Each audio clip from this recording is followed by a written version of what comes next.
Bien, muy buenas noches, licenciado Carías. Discúlpeme de antemano si llega tardado este video, pero en realidad tuve problemas técnicos, ¿verdad? Esta es la tercera vez que lo grabo. Está lloviendo y espero, por favor, por Jesucristo, de que YouTube suba a tiempo. Si no, le voy a mandar, por supuesto, evidencias, pero igual, eso ya no importa. Muy buenas noches, licenciado Carías, o muy buenos días, buenas tardes, buenas noches, independientemente de la hora en que usted esté viendo esto. Le deseo lo mejor. Le deseo que esté teniendo una buena noche, una buena tarde, un buen día. Eh, Soy David Guevara, su alumno favorito. Vengo, ¿verdad?, esta noche a hablar, a dar mi reseña, mi punto de vista de lo que es la obra Pedro Páramo. Voy a empezar dando una pequeña opinión, ¿verdad? La obra Pedro Páramo es una obra que me fue a mí muy interesante. Siento yo que es una obra muy, pero peculiar, una obra muy peculiar, que, pues como le digo,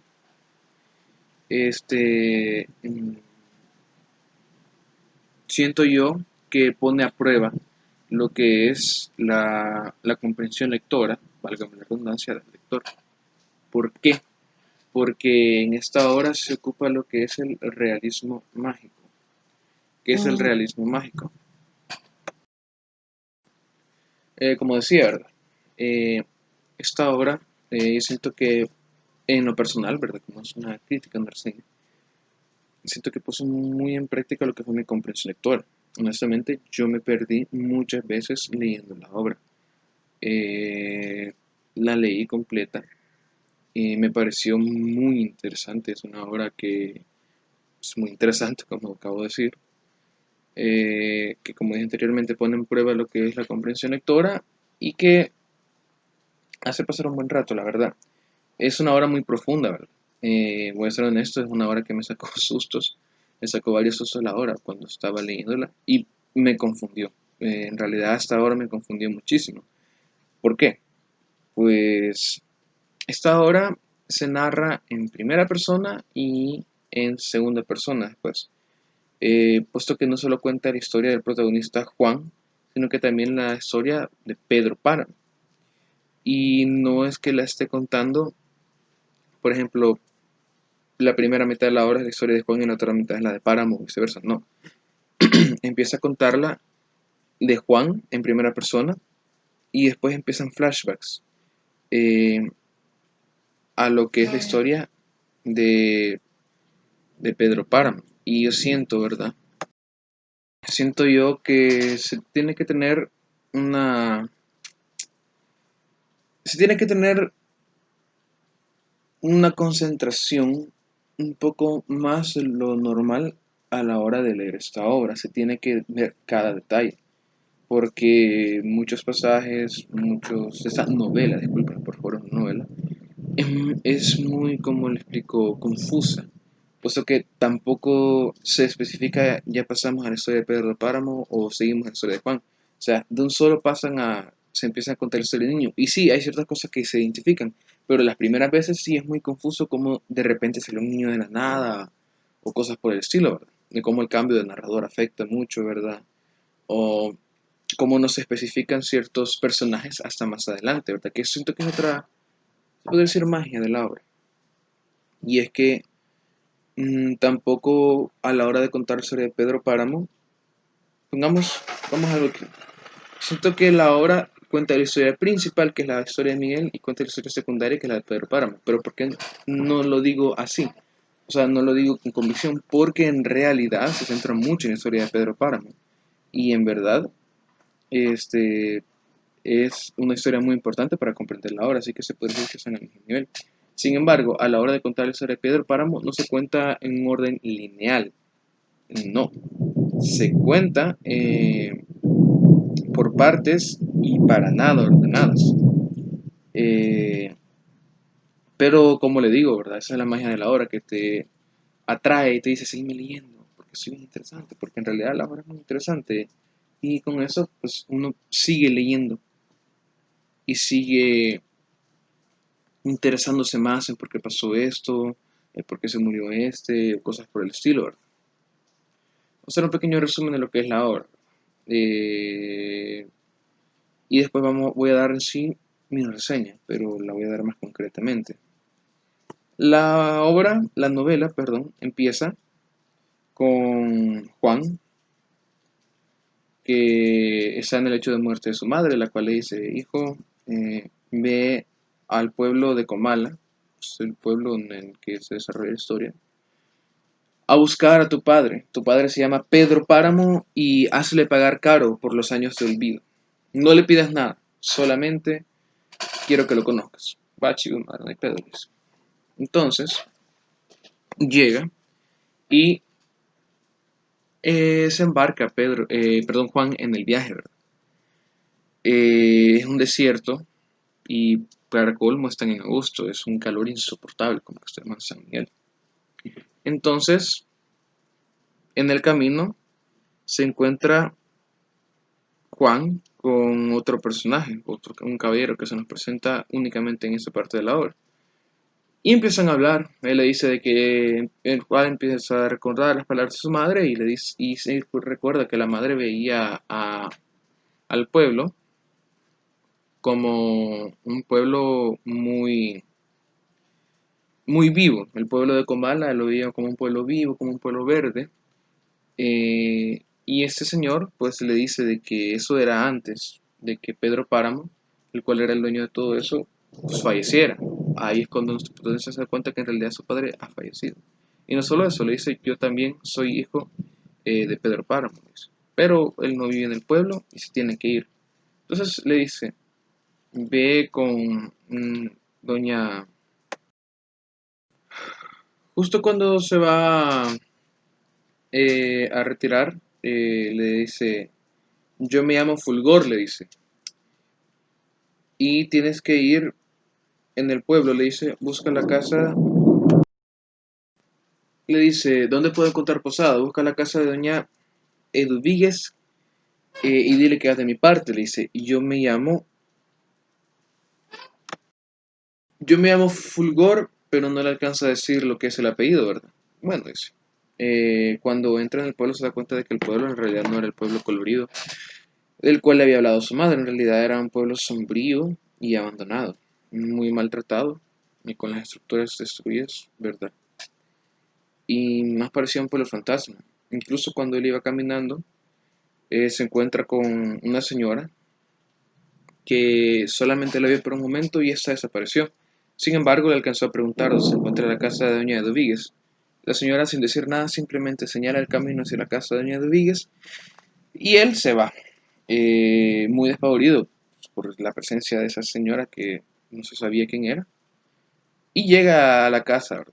Toca la puerta, pero justo antes de que el nudillo tocara la madera de la puerta, se abrió, como por arte de magia, como que la señora ya lo estuviera esperando. Y así era. La señora abre la puerta y le dice, tú debes ser Juan, le dice. Y dice, Juan sorprendido dice, ¿usted señora Rodríguez? Sí, yo soy, ya lo estaba esperando. Y él le dice, ¿pero cómo? Le dice, su madre me dijo que vendría, y aquí tengo una habitación para usted. Juan iba ya cansado, y le demuestra la habitación. Sin embargo, la habitación no tenía ningún tipo de mueble, no tenía cama, mesa, nada. Él le dice, pero aquí no tenemos muebles. Le dice, sí, pero dicen que el mejor colchón es el cansancio, el sueño. Dice. Y pues nuestro protagonista, ¿verdad? Ya dispuesto a dormir, deja sus cosas, pero esta señora le dice, no, vente conmigo, te voy a ofrecer lo poco que tengo, le dice. Como dije anteriormente, este era un pueblo muy maltratado y muy pobre, y no tenía mucho, pero le ofreció unos bocadillos. Cuando nuestro protagonista se sentó a hablar con doña Dubíguez, esta le empezó a contar la historia de su madre, y él le dice, ¿sabes? Yo tuve que haber sido tu madre, le dice. Sorprendido le dice, ¿por qué? Y le contesta, pues justamente el día de mi boda con Pedro Páramo, yo había hablado con un brujo, el cual me dijo que justamente la noche de nuestra boda no tenía que casarme con Pedro Páramo. Entonces convencí a tu madre para que me reemplazara. Eso lo cuenta en narrador omnisciente, ¿verdad? Pero convence a la madre, y yo estoy contando por segunda persona, convencí a tu madre para que me reemplazara. Y fue así, le dice, que ella se quedó esa noche con Pedro Páramo y un año después naciste tú, le dice. Y, y tu madre, Dolores, el nombre de la madre, eh, le dijo a Pedro, pues con todo, ¿verdad? El propósito de irse, que ella extrañaba mucho a lo que era su hermana. Y Pedro Páramo, pues enojado, al darse cuenta de que ella se quería ir, le dice, está bien, si tanto quieres irte con tu hermana, vete, le dice. Ay, muy contenta la doña se fue. Y así es como cuando termina de contar, se dice nuestro protagonista a sí mismo que es esa la razón por la cual vivía con la tía, con la cual vivía la madre, él y la tía. Bueno, sigue contando la historia y en eso se nos presenta el primer flashback de la historia de Pedro Páramo. Lo primero que se nos presenta, ¿verdad? Es en sí a un niño, a Pedro Páramo de niño, ¿verdad? Eh, el cual estaba sentado en la tina del baño mientras llovía y la madre de este niño tocaba la puerta. Aquí se nos presenta el primer cambio brusco, tanto de narrador como de historia, ¿verdad? Fue la primera vez que yo me desorienté a la hora de leer el libro. Pues este niño, que resulta que es Pedro Páramo, el niño, estaba pensando en una niña, estaba pensando en una niña enamorada y ya había pasado varios tiempo desde que la mamá le decía que por favor saliera del baño, que era de mala educación pasar tanto tiempo en el excusado, y entró bruscamente y le dice, ¿qué estás haciendo? Discúlpame madre, estoy pensando, estoy mirando unas cosas, le dice, está bien, pero tienes que ir a la cosecha a ayudar a tu abuela, le dice. Pedro Páramo se dirige a ayudar a su abuela cuando se percata de que ésta ya había terminado la cosecha. Entonces, a la hora de ir al molino, le dice, se percata de que el molino estaba arruinado, una pieza del molino, y Pedro le dice que deberían de comprar otro nuevo, a la cual, idea a la cual acepta la señora, le da el pisto y va a comprar lo que es el molino nuevo. En eso lo interrumpe la mamá y le dice que le compre una tela negra y unas aspirinas. Pedro va y cuando vuelve, eh, se percata, se vuelve y se va a su habitación. Escucha a su madre y a su tía, a las mujeres de la casa, terminar de rezar el rosario. En eso llega su madre y le regaña y le dice, Pedro, ¿por qué no has rezado el rosario con nosotros? Y eso le responde, perdona madre, pero me siento triste.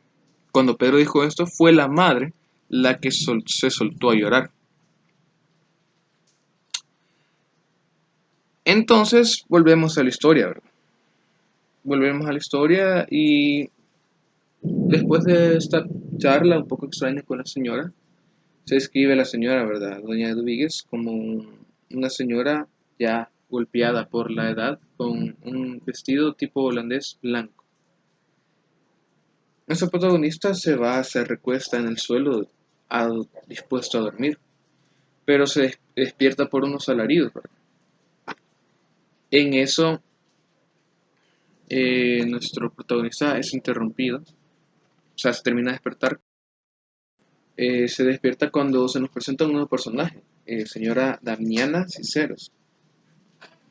Eh, y él le dice, ¿quién eres tú? Yo soy Damiana, le dice. Y tú no tienes que estar aquí, le dice. ¿Por qué? Le dice. Si doña Eduvíguez fue la que me invitó.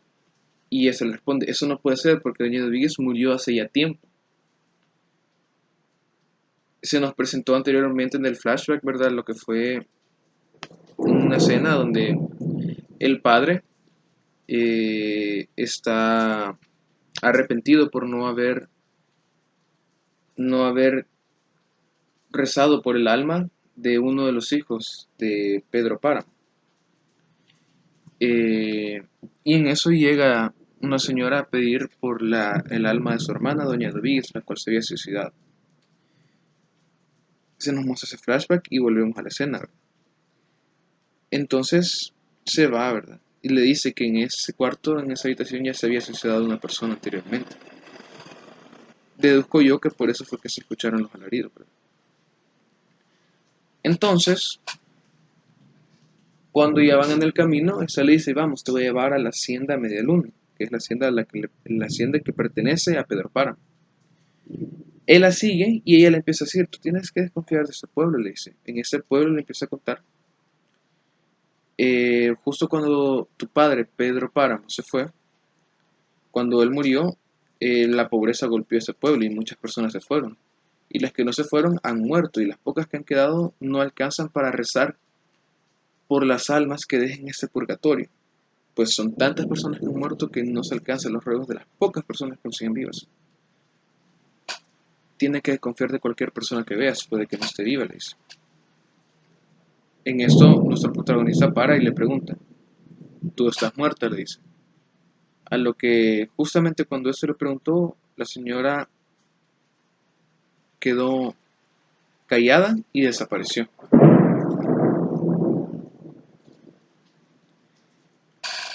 Nuestro protagonista, ¿verdad?, sigue su camino y se encuentra con una pareja de esposos, ¿verdad?, las cuales están viviendo en un hogar, el cual se nota que está un poco destruido, que está un poco desgraciado, ¿verdad?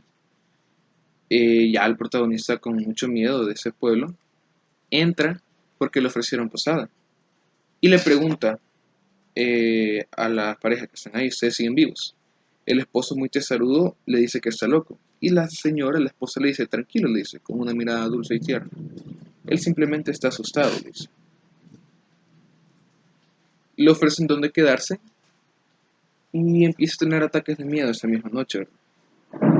Y volvemos con los flashbacks de lo que es la historia en sí, la continuación de la historia de Pedro Páramo, de cómo fue la muerte de su hijo, el cual se llama Miguel Páramo.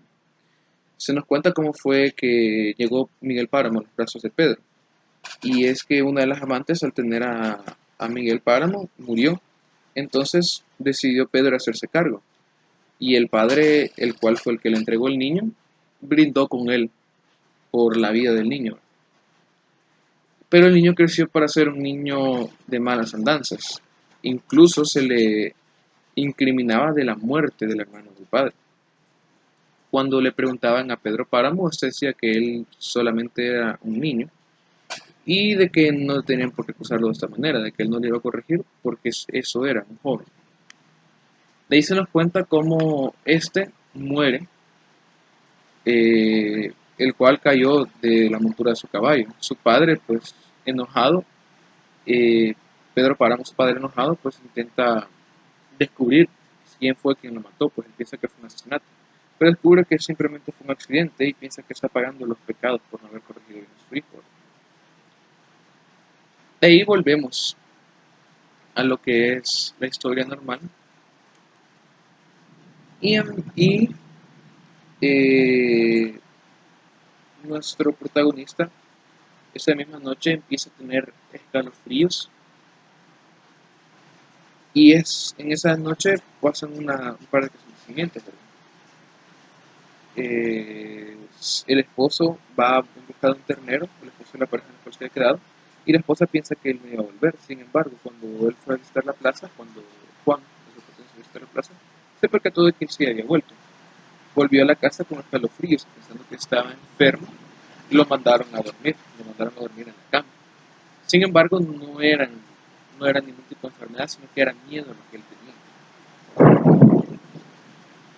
Luego, despierta lo que es nuestro protagonista,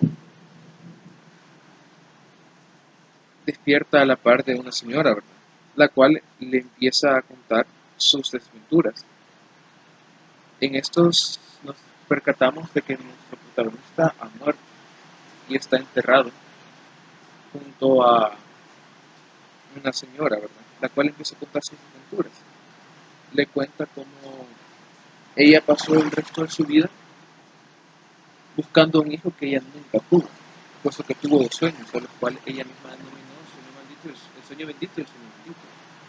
El sueño bendito fue el sueño que tuvo ella, que ella estaba con un hijo, ella soñó que tenía un hijo y sintió todo ese sentimiento de madre. Cuando se despertó, ella convencida de que ella hijo lo había buscado, pero tiempo después tuvo el denominado sueño bendito, en el cual ella iba al cielo y un santo le decía de que ella no era posible, ella no podía tener hijos, de que olvidara eso y que viviera el resto de sus vidas en paz y en bien para no pasar mucho tiempo en el purgatorio. Y ella dice que se sentó a esperar la muerte y llegó por ella. Y que en este pueblo la mayoría de las personas son olvidadas y que por eso a este lo han enterrado justo encima de ella. Y se ponen a hablar, ella le dice que no tiene que ser asustado y que simplemente tiene que pensar cosas felices, puesto que va a pasar mucho tiempo esperando el día del juicio final. En eso se nos sigue contando la historia de Pedro Páramo.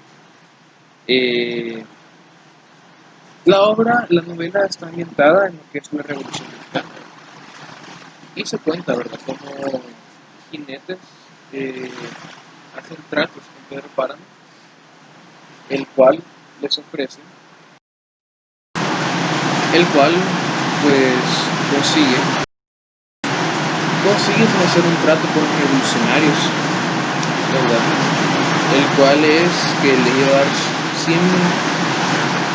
100,000 pesos en sus tierras para que no tocaran el pueblo. Sin embargo, eh, este es engañado, ¿verdad? Engaña puesto que él ya no tiene el capital necesario. La historia termina en la muerte de Pedro Páramo, una muerte causada, ¿verdad?, eh, por su sirviente, al que llamaba patrón, el cual ebrio le disparó, ¿verdad?, después de una serie de desventuras que he omitido por no ser muy largo esto, entonces que no tengo la suficiente carga, mucho menos espacio ahora. Y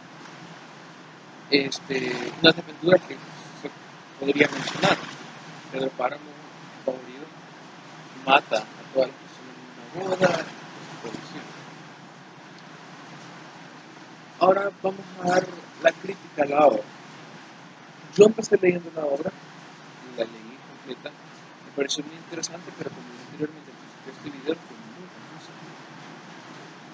Otra cosa que destaco de la obra es lo interesante y lo peculiar que es para narrarla y en sí la imaginación. Siento que es una obra que se tiene que poner mucha atención a la hora de leerla, puesto que es muy confusa como en algunos puntos. Esta obra pertenece al género del realismo mágico. ¿Qué es el realismo mágico? El realismo mágico consiste, ya que leímos la obra, ya que leímos el resumen, si se dieron cuenta, cuando nuestro protagonista se da cuenta de que una persona estaba muerta, no presentaba mayor sorpresa, más de la natural, ¿verdad? Pero es como que algo así fuera normal.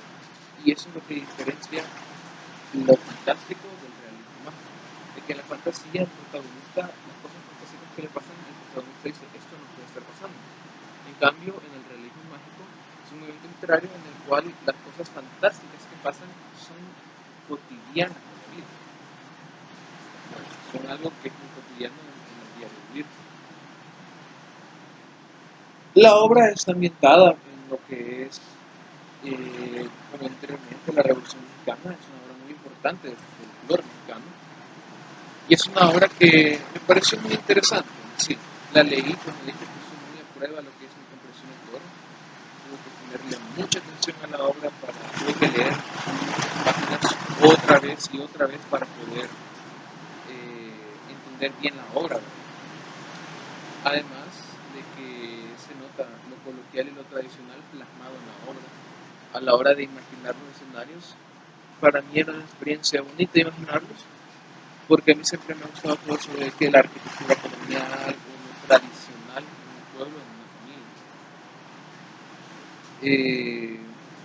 Fue muy de mi agrado. La obra supo como, en lo personal, sacarme, como se dice coloquialmente, sacarme unos usos, sorprenderme mucho, la obra me sorprendió muchos de sus pasajes.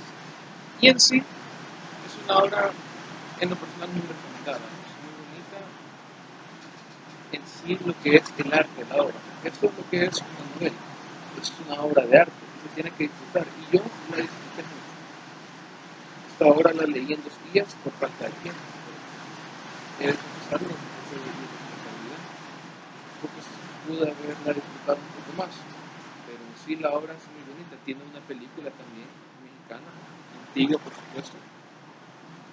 Y yo me tuve que apoyar, he de confesarlo, de resúmenes para terminar de comprender la obra. Porque como le digo, es una obra que es muy compleja y muy misteriosa, por decirlo de una forma. Y pues hasta aquí con mi exposición y con la reseña de la obra. Muchas gracias